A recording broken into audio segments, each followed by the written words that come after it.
Assalamualaikum warahmatullahi wabarakatuh. Auzubillahi minasyaitonirrajim. Bismillahirrahmanirrahim. Fasaufa yad'u subura.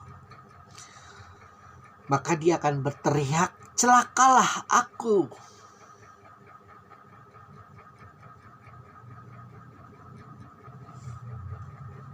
Sebuah teriakan kejujuran. Karena pada dasarnya manusia itu mempunyai nurani yang sekali lagi tidak akan bisa manusia itu untuk berbohong, untuk berdusta. Yang lebih kecil ukurannya daripada virus corona, sepermiliar bahkan tidak kelihatan. Ruhnya itu yang mampu menembus dinding tebal setebal apapun untuk bertemu Allah. Pun begitu nanti ketika di hari penghisapan, ketika mereka mendapat kitab yang tidak sesuai dengan apa yang dilihat oleh mereka. Karena banyak yang menerima dari sebelah kanan. Kok dia tiba-tiba menerimanya dari sebelah belakang?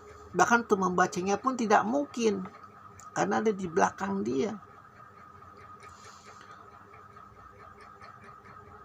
Sekali lagi tuh pada saat itu, ucapan-ucapan seandainya aku dulu berbuat baik, seandainya aku dulu berbuat baik, itu aja. Sepanjang perjalanannya ke Mahsyar untuk menghadap para malaikat yang akan memutuskan engkau mendapat pahala yang terbaik surga atau pahala yang terburuk dari neraka. Dan ketika mereka mendapat catatan mereka di belakang punggung mereka, mereka tidak bisa berbuat apa-apa selain bergumam, seandainya aku berbuat baik dahulu, seandainya aku berbuat baik dahulu. Mau Islam, mau Kristen, mau Yahudi, mau Hindu, mau Buddha, mau yang gak beragama sekalipun selalu berkata seperti itu. Seandainya aku berbuat baik dahulu, seenggaknya ada kesempatan lah. Karena tahu Allahnya Muhammad ini Allah yang paling adil, yang tidak akan pernah menghukum manusia sebesar jarah pun kalau tidak berhak dihukum. Itu janji Allah. Kejalimanku akan kau rasakan nanti di neraka, dan kasih sayangku nanti akan kau rasakan juga di surga. Namun ketika penghisapan tidak ada satu ujung debu pun kalian akan kusakiti sesuai apa yang kau lakukan selama di dunia. Ketika engkau mengakui bahwa Muhammad adalah utusanku, ketika engkau mengakui Al-Quran adalah kitabmu, maka berusahalah untuk bekerja keras menemui aku. Maka terdengar ucapan dari sangat jauh. Namun bagi mereka yang beriman rasanya dekat, seperti di telinga, seperti di hadapan mukanya suara itu. Wahai manusia, kau sudah sangat bekerja keras untuk menemui aku. Sekarang waktunya kau bertemu dengan aku. Bagi mereka yang jahat luar biasa, yang jalim, yang nindas, yang korup, yang gak usah disebutlah. Berbagai macam itu luar biasa kebiadaban manusia, itu rasanya sangat ketakutan. Karena teringat sekali lagi, memorinya langsung di-upgrade 100%. Bahkan mungkin masa kecilnya pun kalau dia masih ingat-ingat bisa teringat. Bagaimana kasih sayang orang tuanya dahulu, sewaktu kecil, sewaktu bayi. Begitu sakit langsung dibawa ke dokter, begitu sakit langsung dilindungi. Ketika ada makanan orang tuanya tidak mau makan, yang penting anaknya dulu makan. Makanya semacam itu sebaik-baiknya pertemuan memang dengan Allah.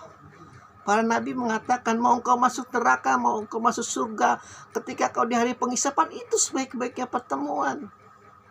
Tangisanmu yang paling murni nanti di hadapan Allah. Dosa-dosamu, kebaikan-kebaikanmu.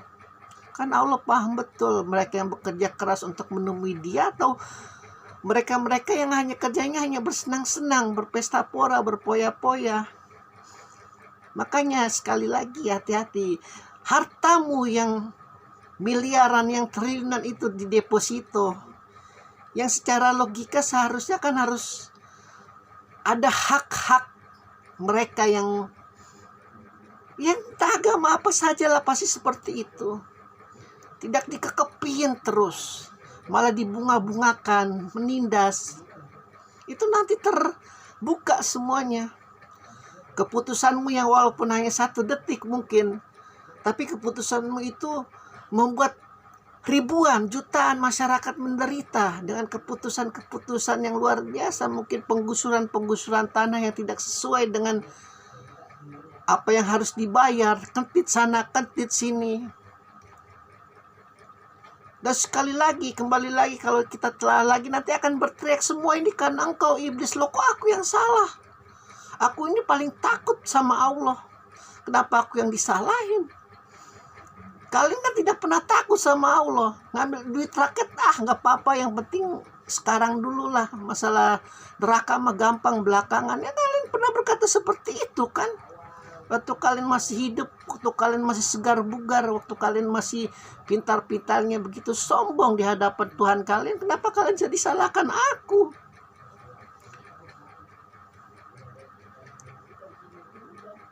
Sebaik-baiknya pertemuan itu dengan Allah meskipun di neraka sekalipun. Bahkan kaum sufi pun mengatakan surga dan neraka itu tidak ada bedanya. Yang penting aku ini, hak aku di mana ya Allah. Kalau aku memang berdosa ya silakan hukum aku, siksa aku. Itu bedanya tingkat keimanan orang yang percaya kepada Muhammad dengan yang tidak. Kalau bagi mereka yang kafir, karena emang ini khusus buat surat orang kafir, apalagi kafir yang durjana, kafir yang jalim, kafir yang membakar umat Muhammad di dalam sebuah parit, di dalam surat Al-Buruj. Itu luar biasa. Benar-benar ketakutannya. Oh, dulu kau ketawa-ketawa ya, menghabisi kaum Palestina, menghabisi umat Muhammad, menggenosida. Pun jangan kegeeran juga kalau umat Muhammad menjalimi orang kafir juga, menggenosida juga ya sama. Apakah engkau tidak baca Al-Quran? Haram bagi kalian membunuh manusia. 1 manusia kalian bunuh, artinya kalian membunuh seluruh umat manusia.